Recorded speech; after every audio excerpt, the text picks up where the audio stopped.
Hola, mi nombre es Evelyn y este es mi producto integrador final de la unidad de aprendizaje de la materia comprensión y exposición. Y en este trabajo te voy a hablar sobre el test MBTI y los temas relacionados a él. En mi opinión, considero que no es un tema que es muy necesario aprender, pero al investigar más sobre él puede resultar muy interesante. ¿Te gustaría aprender más?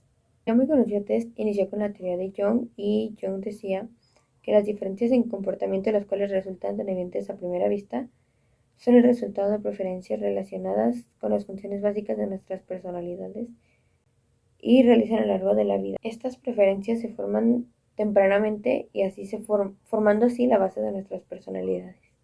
Cuando Jung sacó su teoría, dos mujeres que no eran psicólogas se interesaron y comenzaron a estudiarla y eran Catherine Briggs y su hija Isabel Briggs Myers y creando así ellas el ya muy conocido test del MBTI. Esta prueba se basa en 4 dicotomías que es introversión, extraversión, sensación, intuición, pensamiento, sentimiento, juicio y percepción. Y cada una se representa por una letra, que así se conforman las 16 personalidades. 8 letras, que es E, I, S, N, T, F, J y P, y son referentes a extraversión, intraversión, sensación, intuición, pensamiento, sentimiento, juicio y percepción. Este test solamente muestra la inclinación hacia ciertas preferencias y debido a las preferencias y ciertas características de la persona se forma un orden y se le encasilla en una de las 16 personalidades que tenemos, las cuales son ISTJ, ISFJ, INFJ, INTJ, ISTP, ISFP, INFP y INTP. Son los referentes en introversión y tenemos ESTP, ESFP, NFP, NTP, STJ, SFJ, NFJ y NTJ, que son las correspondientes en extroversión.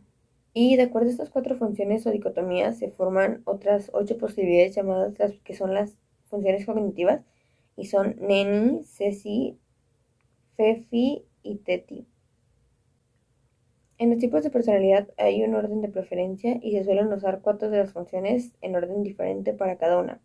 Por ejemplo, en la personalidad INTP tenemos las funciones T, NES y FE. En la personalidad STJ tenemos T, SIN, FI. En la personalidad INFP tenemos FI, NES y T. Y en la personalidad SFJ tenemos FE, SI, NETI. El orden de estas funciones representa el cómo nos desarrollamos como personas. Tienen diferente importancia dependiendo de su orden.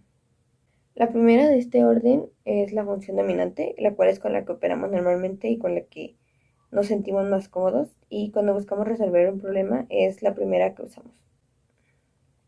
La segunda que tenemos es la función auxiliar, que funciona en conjunto con la primera, la función dominante, y se manifiesta cuando a la primera se le dificulta resolver un problema.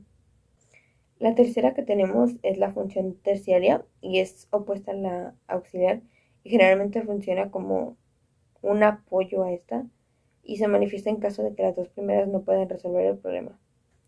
Y como la cuarta y última tenemos la función inferior, que es la menos desarrollada de las 4 y es completamente opuesta a la dominante. Es el último recurso a la hora de resolver un problema y en caso de usarla suele ser muy poco efectiva e inmadura. Dentro de este tema se engloba otro subtema que viene siendo el eneagrama o enatipo. El eneagrama nos habla sobre el fondo de una persona y proporciona elementos del porqué del comportamiento de esa persona. En cada personalidad se tiene un eneagrama que suele ser el más común, que no es necesario el que lo tienes que tener al tener esa personalidad, pero es el más común entre las personas que tienen esa personalidad. Por ejemplo, tenemos la personalidad NFJ, que el más popular es el 2 y el 3. Tenemos la NFP, que el más popular es el 7. Tenemos la NTJ, que es el 3 y 8. En el lado introvertido tenemos INFJ, que suele ser el 1 y el 4, INFP el 4, INTJ 5, INTP 5 y ISTP 5, 7 y 9. O el que no tengas ese eneagrama no significa que no te puedas sentir incluido o perteneciente a la personalidad que tú tienes. Con esto nos dimos cuenta de que aunque realices el test más conocido, que es el principal al hacer búsqueda en la página de Google del test del MBTI, no es 100% verídico y puede que no te sientas identificado con el resultado, y suele pasar porque no es específico. Sin embargo, al conocer más sobre el tema y estudiar, aprender, investigar más sobre los subtemas que viene siendo el eneatipo y las funciones cognitivas,